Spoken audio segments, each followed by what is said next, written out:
بسم الله الحمد لله والصلاة والسلام على رسول الله صلى الله عليه وسلم. السلام عليكم ورحمة الله وبركاته. اللهم أرنا الحق حقا وارزقنا اتباعه وأرنا الباطل باطلا وارزقنا اجتنابه. اللهم اجعلنا مع النبيين والصديقين والشهداء والصالحين. اللهم إنا نسألك حبك وحب من يحبك وحب عملا يقربنا إلى حبك. اللهم رب جبريل وميكائيل وإسرافيل فاطر السماوات والأرض عالم الغيب والشهادة أنت تحكم بين عبادك فيما كانوا فيه يختلفون اهدنا لما اختلف فيه من الحق إنك تهدي من تشاء إلى صراط مستقيم. ወንድምህ እህቶቼ አላህን ሱብሓነሁ ወተዓላ ሁሌ ጧት ማታ በሁል ጊዜ ምንም ጋብታ ሳንሰጥ አላህን ጽናቱ እንዲወፍቀን ከመልካም መንገድ ላይ እንዲያጸናን ከባጢል መንገድ እንዲጠብቀን ቢያዘዘውን እንድንፈጽም ቁዋ እንዲሰጠን የከለከለንን የምንከለከልበትን ጥንካሬ ብርታቱ እንዲሰጠን ከአላህ መማጸን እሱም መለመን አለብን። ታዲያ ወንድም እህቶቼ በአሁን ሰዓት ልናገር የመጣሁት በጣም በሚያስገርም ድንቅ በሆነ መልኩ ለዲን ጉዳይ ተጨናቂ መስለው መጥተው በዲን የሚነግዱ ሰዎች እየበዙ ነው ያሉት። ለየቲሞች አዛኝ መስለው ለችግርተኞች አዛኝ መስለው በእነሱ የሚጠቀሙና በእነሱ የሚነግዱ እየበዙ ነው ያሉት።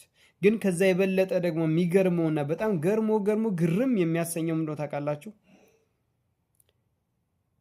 አደባባይ ላይ ወጥቶ ስህተትን የተለያየ ነገራቶችን ሐራምን ነገር ምናምን ሲያሰራጩ ይቆጣሉ። ያኒ መጥፎ ነገርን አድርጋችኋል ሲባሉ እናንተ የሰውን ሐሳብ ልዩነት አታከብሩም ይላሉ። ባጢል ነገርን እየተናገሩ ማለት ነው። ሸሪዓ ጋር የሚጋጭ ነገር ተናግረው ማለት ነው። በጣም የሚገርመው ደግሞ የሱና ሰዎች ነን እኛ ነብዩን እንወዳለን ለዲን እስላም ነው የምንቆመው ይሉና ቤታቸውን ገስት ከፍተው ቲክቶክ ላይ ማለት ነው ከፍተው ነብዩን ንግግር ቆሻሻ ንግግር የሚሉ ሰዎችን ሁሉ ገስት ላይ ጋብዘው የነብዩን ሐዲስ አልቀበልም ቁርአን ጋር ይጋጫል የሚሉን ሰው እየጋበዙ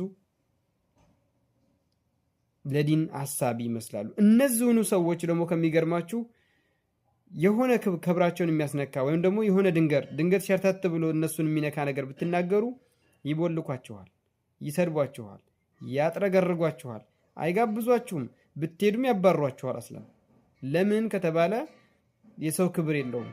ለአላህ ክብር የሌለውን እንዴት ቤት ጋበዝከው ታዲያ? ለአላህ ንግግር ክብር የሌለውን ሰው እንዴት ጋበዛችሁ ታዲያ? ለነብዩ ሰለላሁ ዐለይሂ ወሰለም ንግግር ቆሻሻ የሚልን ሰው እንዴት ጋበዝከው ታዲያ? ያንተ ክብር ከአላህ ክብር አስበልጠው ነው? ያንተን ክብር ከዲን አልእስላም አስበለጥከው? ያንተን ክብር ከነብዩ ሰለላሁ ዐለይሂ ወሰለም ክብር አስበለጥክ? ነገር ግን በሚያሳዝን መልኩ